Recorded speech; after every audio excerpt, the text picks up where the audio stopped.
तो कंपनी में क्या क्या आपको प्रैक्टिकल चैलेंजेस आएंगे, सभी ध्यान से देखिएगा, लिखना हो तो लिखते भी जाइएगा। पहला क्या, प्रोजेक्ट के हर्डल्स आपको देखने। दूसरा क्या, आपको री इंजीनियरिंग करनी है, यानी वेबसाइट सॉफ्टवेयर आपको बनाने हैं। आपको प्रोजेक्ट को लीड करना है, फंड्स भी आपको मैनेज करने हैं। आपको आईटी बिजनेस में जितने भी आपके सपोर्ट से सारे सपोर्ट्स आपको देने हैं। कॉम्प्लेक्स प्रोजेक्ट्स भी आपको देखने पड़ सकते हैं। नई टेक्नोलॉजी भी आपको अप्लाई करनी पड़ेगी। आप नए चीज़ें सीखें, ये बड़ा इम्पोर्टेंट है।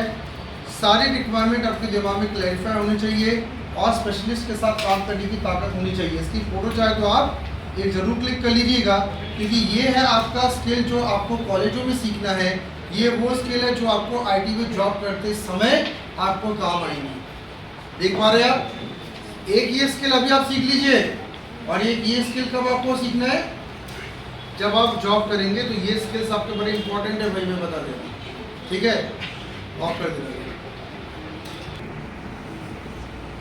अब हम लोग यहाँ पे ये देखने जा रहे हैं कि हम किस तरीके से आईटी सेक्टर्स में कौन से 6 पॉइंट है जिन पे हम लोग अपने कैरियर को फोकस कर रहे हैं।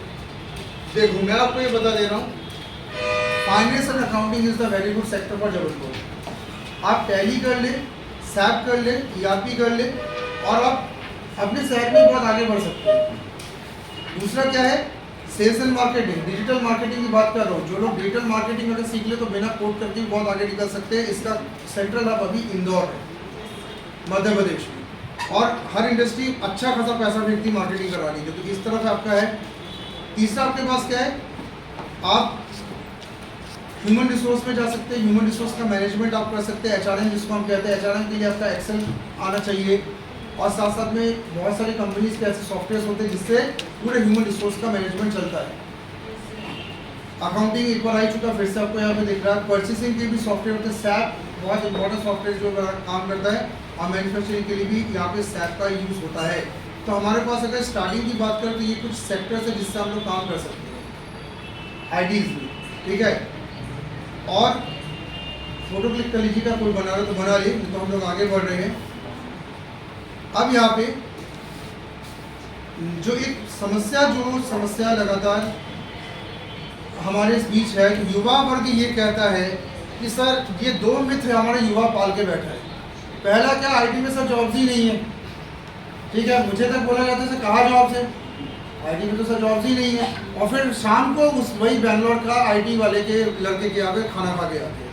मैंने कहा वो क्या कर रहा है बैंगलोर में, चपरासी की बोले नहीं सर आईटी सेक्टर में।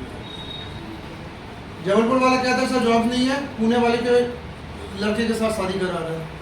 तो वो क्या कर रहा है पुणे में, चपरासी की नहीं आईटी सेक्टर में। तो क्या करा रहे, पैसा तो रहता ही है पूरे आईटी सेक्टर में।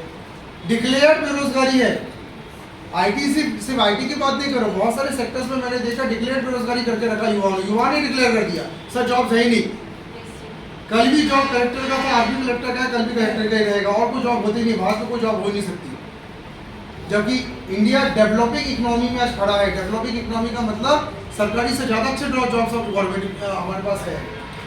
देखिए डिक्लेयर्ड बेरोजगारी अपने कर दी। दूसरा क्या है, डिग्री आईटी में ले लो कोई काम की नहीं, ये तो मैनेजमेंट वाले भी कहते हैं सर मैनेजमेंट में हमने डिग्री ली कोई काम की नहीं। सिविल वाले कहते हैं सिविल में डिग्री ली कोई काम की नहीं, ठीक है। माँ बाप ने लोन लेकर खुद को बेचकर घर गिरवी रख के डिग्री दिलाई, बच्चा क्या कहता है जॉब नहीं है और डिग्री का कोई काम नहीं है। पिता ने का हार्ट अटैक है, पिताजी निकल दिए, बोलेगा तो मैंने कितना कर्जा का ले लिया। पहले आप इन 2 मिथ को हटाइए। ऐसा कोई सेक्टर नहीं जिसमें जॉब नहीं है, ऐसा कोई सेक्टर नहीं है जिसका डिग्री काम का नहीं है। आपके अंदर काबिलियत नहीं है इसलिए आपको जॉब नहीं मिल रही है, काबिलियत आप बढ़ाइए। एक मजदूर भी जिसको हम कहते हैं मिस्त्री कोई सिविल इंजीनियर नहीं की है, वो भी अपना परिवार चला लेना बिना पढ़े लिखे चलाता है ना, ठीक है। और सिविल इंजीनियर कहता है कि सिविल में जॉब ही नहीं है, तो मजदूर को तो दिन भर पता नहीं कितने घर बना के अपने परिवार में शादी की, बच्चे किए, बच्चों को बड़ा किया, उनको भी निपटा दिए, कायदे से तो उसको मर जाना चाहिए था, कहाँ से जॉब आ गई। तो ये 2 चीज़ मिथ भैया हटाइए। ये 2 मिथ ऐसे दिमाग में जम गए ना कि आपने होप खो दिया, और ऐसे मिथ वालों को ही सीधा उठा के बैंक पीओ की जॉब में बैठा दिया जाता है। आपने 5 लाख रुपए की डिग्री की, बैंक पीओ की जॉब की तैयारी काय कर रहे भाई साहब? 5 लाख की 10 लाख की भी जॉब तो थी उसमें, काय को नहीं गए? कई मैंने इलेक्ट्रिकल इंजीनियर्स को देखा है, सर इलेक्ट्रिकल इंजीनियर में काम ही का ऐसा जॉब ही नहीं है, तो प्रभु जाओ ना हैदराबाद, जॉब है, पकड़िए हैदराबाद की ट्रेन, निकल जाइए जबलपुर छोड़ के, पैसा बरसेगा।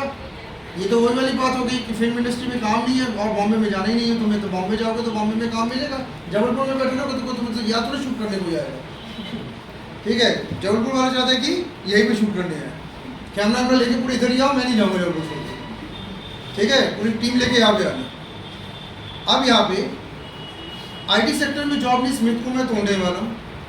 मैं तोड़ने के लिए ये देखिए आपके सामने एक लिस्ट दिख रही है, इस लिस्ट में बायोमेडिकल इंजीनियर्स सबसे ऊपर है 72%, उसके बाद आईटी वाले नेटवर्क सिस्टम और डेटा कम्युनिकेशन एनालिसिस है, उसके बाद फिर दूसरे सेक्टर्स के जॉब आपको दिख रहा है, फिर कंप्यूटर सॉफ्टवेयर इंजीनियर भी आपको दिख रहा है।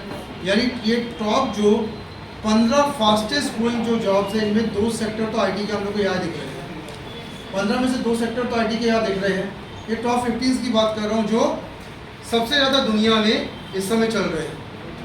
साथ साथ में अगर हम आईटी जॉब्स को देखें तो आईटी जॉब्स में computer mathematical science, information scientist, computer programmers, software engineers, software system softwares, support specialist, system analyst, administrator, database administrator, network computer system engineer, network system data communication analyst और computer specialist है। इनकी salary देखिएगा, आपको कितनी salary आपको दिख रही है, और ये 2008 का एक रिपोर्ट है, बहुत पुराना रिपोर्ट है, लेकिन सैलरी स्केल्स आप देखिएगा उस समय भी कितनी दिख रही थी आपको। ठीक है, ये तो एनुअल सैलरी थोड़ा आपको लगेगा कम 2008 का है, पर आज की सैलरी कितनी बढ़ गई है अंदाजा लगाइए। तो आप और लाइफ भी बहुत बढ़ गई है।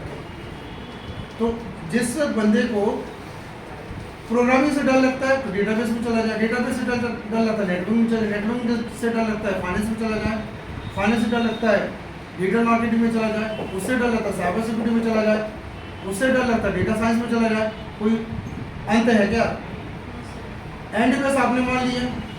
ठीक है, और इससे भी ज़्यादा सैलरीज लगातार बढ़ती जा रही है। ट्रेंड्स ये बता रहे हैं कि आईटी लगातार अपने आप को एक्सपेंड कर रहा है, क्योंकि सारे सेक्टर्स आईटी के अंदर आप समाते चले जा रहे हैं। ठीक है, अब यहाँ पे थर्ड सेक्टर हम लोग चालू करेंगे।